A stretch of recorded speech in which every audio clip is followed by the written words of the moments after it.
Innovation pour cette 24e édition de Toques et Clochers, 2 clochers ont été mis à l'honneur pour fêter le chardonnay, Villebazy et Gardy.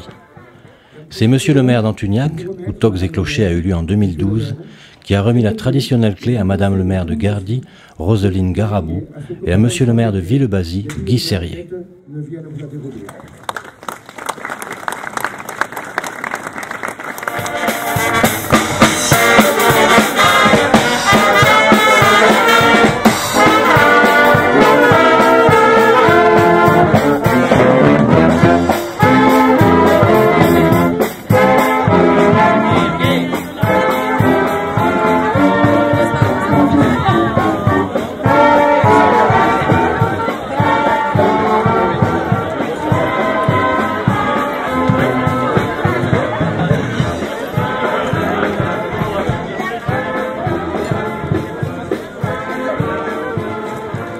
La fête pouvait commencer et durer toute la nuit, simultanément dans les 2 villages unis dans cette liesse populaire.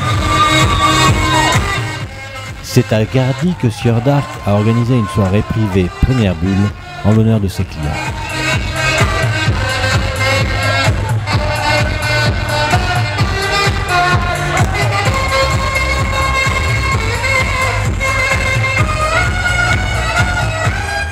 Après que les 2 parrains de cette édition, le chef 3 étoiles Régis Marcon, restaurant le Clos des Cimes à Saint-Bonnet-le-Froid en Haute-Loire, et Andreas Larsson, élu meilleur sommelier du monde en 2007, et découvert la rangée de vignes baptisée à leur nom au domaine de Flandrie, les particuliers ont pu participer à la vente de caisses de 6 bouteilles de différents clochers, d'anciens millésimes pour la première fois cette année. Les professionnels étant exclus de cette enchère. C'est bon. 110 ? Oui, c'est bon. Pas mieux ? À la 2e unité, c'est le moment de la dégustation des vins qui seront mis aux enchères dans l'après-midi, sérieux et application de rigueur.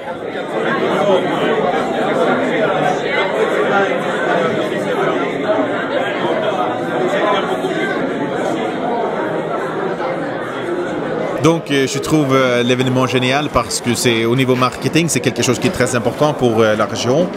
Et c'est tellement de mettre en valeur le terroir parce qu'il y a tellement, j'étais étonné par la dégustation parce qu'on parle de 4 terroirs différents. Donc c'est tellement de petites nuances qui font les grandes différences. Donc on peut tellement appliquer, voilà, on peut tellement parler du terroir et le travail que chaque vigneron fait son boulot soigneusement. Et je pense que aussi par rapport au millésime, en 2012, c'était un très grand millésime pour les blancs. Entrée des bannières, la vente peut commencer. Une vente de plus en plus prisée par des acheteurs de toute provenance.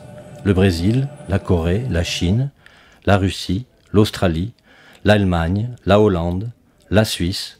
Le prix moyen des fûts a été de 5 000 €. La Serpent décroche encore la palme grâce à un acheteur coréen avec un prix de 7 500 €. Non, 7 500. À 7 500 l'enchère à droite. À 7 500. C'est bien vu, sans regret. Adjugé 7 500 au 55. Innovation encore. Pour la première année, la vente aux enchères comportait 4 lots de 120 bulles et un Mathusalem appelé avant-première, chaque Mathusalem étant peint par le peintre néerlandais Selwyn Senatori.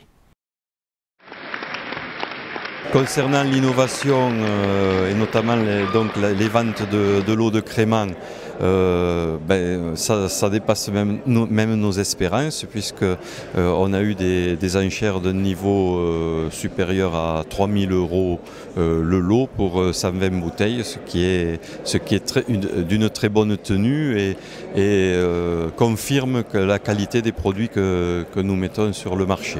Nous avons eu le plaisir d'acheter une barrique avec Gilles Goujon de Mathieu Fréjus, la Haute-Vallée. Je pense qu'on va faire connaître dans notre restaurant un peu ces vins des vins de Limoux, quoi, des Toques et Clochers. Je trouve que c'est une bonne cause, il faut savoir l'encourager.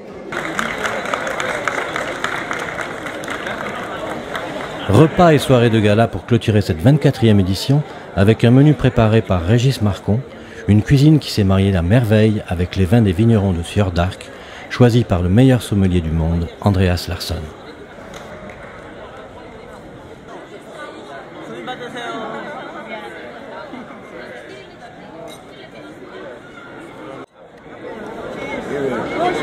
vacher.